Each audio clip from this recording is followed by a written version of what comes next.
Have you been consistently investing in mutual funds for the last many years and you're still seeing your portfolio in losses? In fact, a lot of friends have come and told me, hey Ajay, over the last many years I've been doing SIP, but even my SIP is in the red. So what is happening here? And the answer and solution to all my friends' doubts remain the same for me always. If you've decided consciously that you're going to invest for the long term, do just one thing and that will sort you out for life.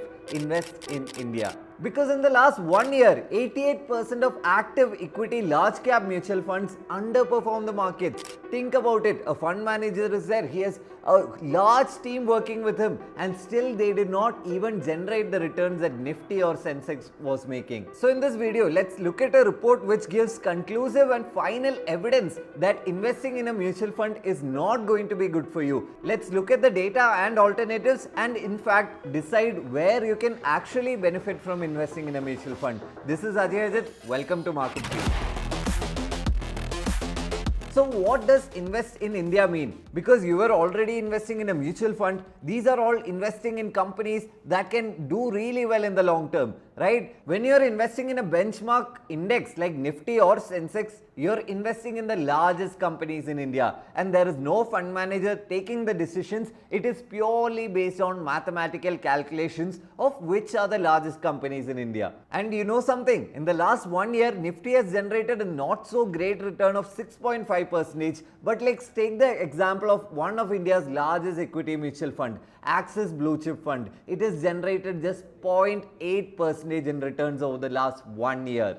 So Standard & Poor's, which runs the Dow Jones in the US, it even runs the Sensex in India. It has published a very detailed report and this is called as the India Scorecard 2022. And here they have given a very good highlight of what has happened in India in the last 1 year in the mutual fund space, compared it to a 3-year period and even a 5-year and 10-year period as well. So let's jump right into it. So here the report is first comparing S&P BSE 100, which is India's 100 largest stocks. It is being compared to a large cap equity mutual funds. And as we can clearly see, S&P BSE 100 gained 6% in 2022 and 87.5% of active fund managers underperformed the benchmark in that period. What does that mean? That means in 88% of the cases, an active fund manager, like I said, with a huge team, a huge office, they failed to perform. You would have made more money just parking your funds in this simple index which is not managed by anybody. But I did this video 1 year ago, stop investing in mutual funds. But I saw many comments there, hey Ajay, it was just a bad year for the market,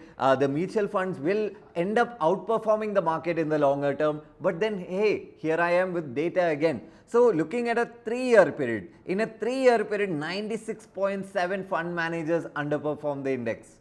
96.7%. And on a 5-year period, even that is considering before COVID times as well, in a 5-year period, 93.8% fund managers underperform the index. And the report is saying, hey, to be very fair, in a 10-year period, the numbers are slightly better, but still 68% underperformed. So here I am with concrete evidence and proof that investing in a large cap mutual fund might not be good for you. Instead, you can look at ETFs. You can learn all about how to invest in ETF and how it works in this video that I've tagged here. But one thing that was not discussed in that video is where this one condition changes, right? If you have noticed throughout the video, I've kept on saying that large cap equity mutual funds are not good. But there is one case where you might make more money when we are comparing equity large cap and mid cap mutual funds to a mid cap index. We can see the numbers change slightly here. And this data indicates that mutual fund managers are better at choosing smaller stocks over large, big established companies like Reliance, TCS or other blue chip stocks. So over the last 1 year, as we can see in the report, 54.9% of active fund managers underperform the index. I would not say it is amazing, but it is considerably better than the large cap mutual funds, right? And if you're looking at a large time frame, say over 10 years, that is giving you the best results for mid cap and small cap mutual funds. Because over a 10-year time frame, 50% fund managers could beat the index.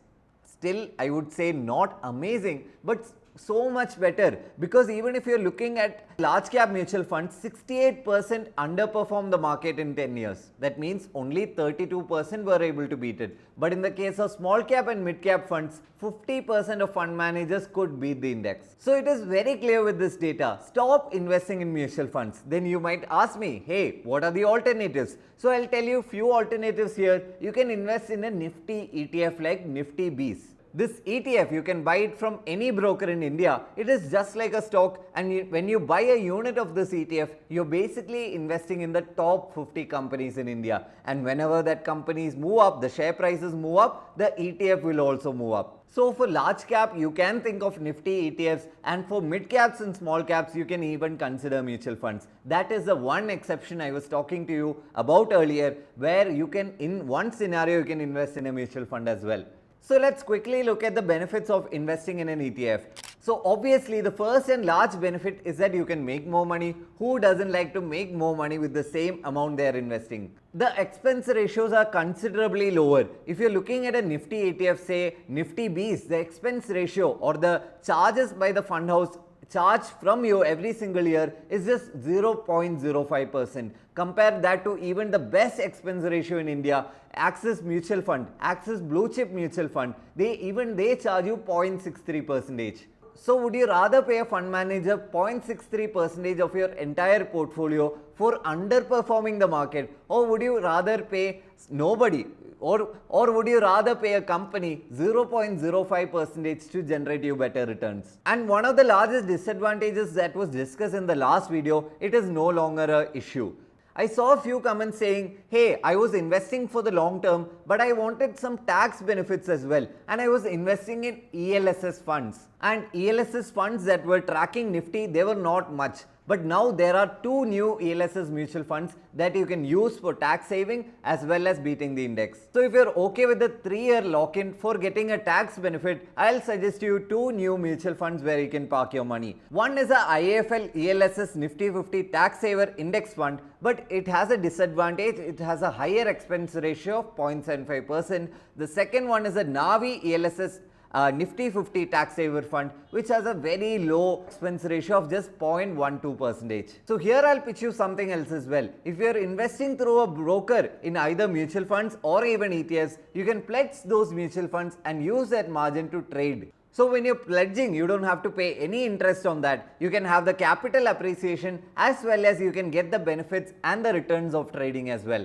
You would have seen a recent video of the last financial year performance of top traders in India. So if you have not seen our last video already, you can watch it here where we show along with Sharik's P&L as well. And if you're a newbie to trading, you can download MarketFeed app where you'll get curated trading strategies where you can generate awesome returns while getting the best from your mutual funds as well. So go ahead, download the MarketFeed app where you can see all these amazing strategies for free and you can start copying these trades as well. So we have conclusively proven with data that large cap mutual funds are not the way to go. You can maybe look at mid cap mutual funds and even small cap as well. And if you want to generate even crazy returns with just slightly higher risk, you can check out our trading strategies as well. So if you have not seen our last video where we talk about the crazy returns top traders in India are generating, you can watch it here. If you want to learn all about stock market investing and trading, you can watch this playlist here as well. So this is Ajay Ajit signing off. See you in another video.